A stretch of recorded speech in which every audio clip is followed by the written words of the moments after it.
morning. What's up, everybody? I'm making this video on Resurrection Sunday, but I don't know if I'll post it today. We'll see. But,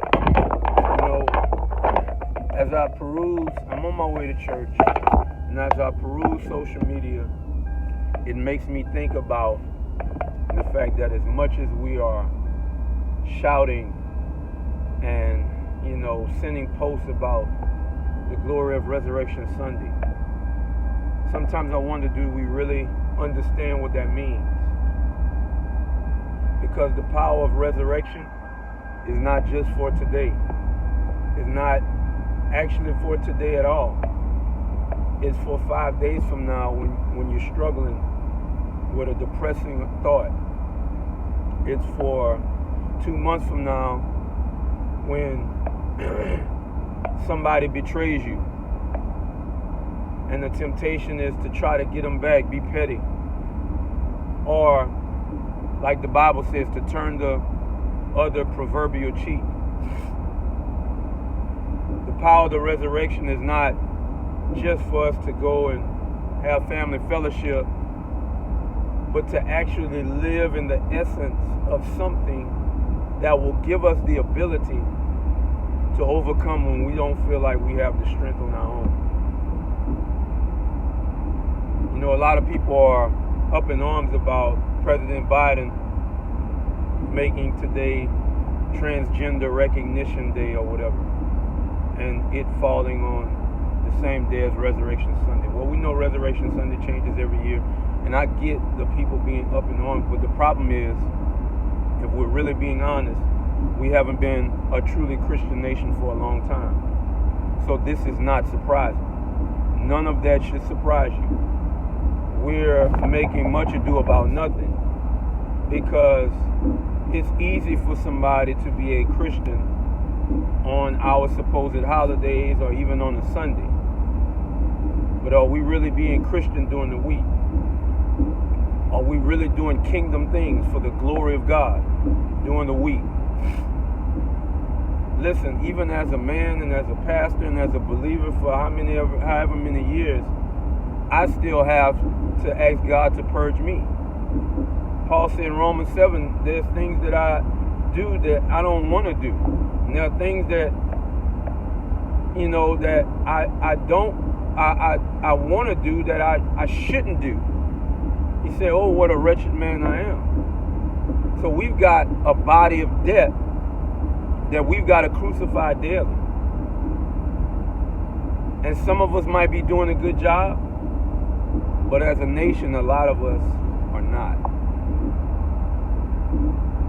And so what do we say? Happy resurrection? But what are we going to do tomorrow? And the next day after that? Paul said that in Philippians that I might know him and the power of his resurrection. So that means the resurrection's got some power. But it next says the fellowship of his suffering. But the thing is that we oftentimes, especially in Christendom, our supposed churchianity, we don't want to suffer. We want everybody to like us. Understandably so, right? But at what cost? We're Republican, we're Democrat. We got our ideologies, and we'll fight for political issues more than we'll fight for the gospel. But yet we call ourselves a Christian nation. One nation under God. The question is, what God? Because unfortunately, based on what we're seeing in the streets, it ain't the God of the Bible. Not for this nation. Because as a nation, this might not be a personal indictment on you, but as a nation, we're not getting the job done. And if I'm really being honest, we're some steps away from judgment. In a bad way. And while it's not all the church's fault, because every church is not doing a bad job, some of the church has to rise up. Because we can't keep selling for less.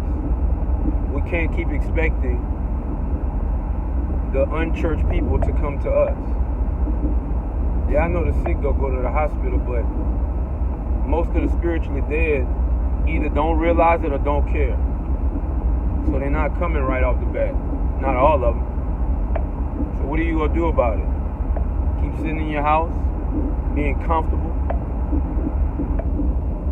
Or are you going to make yourself uncomfortable and go share the life-giving, resurrecting, power-filled message of Jesus rising from the dead and living again?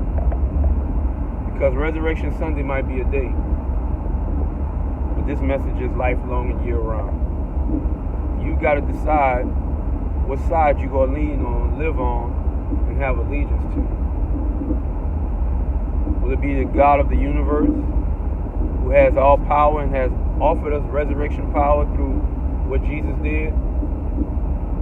Or will it be the God of this age, who only allows you to see so far? You go have fun and do what you want to do. Might wear a Christian cloak every once in a while, Sundays, holidays, but largely on the inside, not redeemed. Not pointing any fingers at anybody, but this is a broad brush perspective on the nation and world that we live in. And once again, we have a choice. Are we going to be okay with that? Or are we going to rise above it?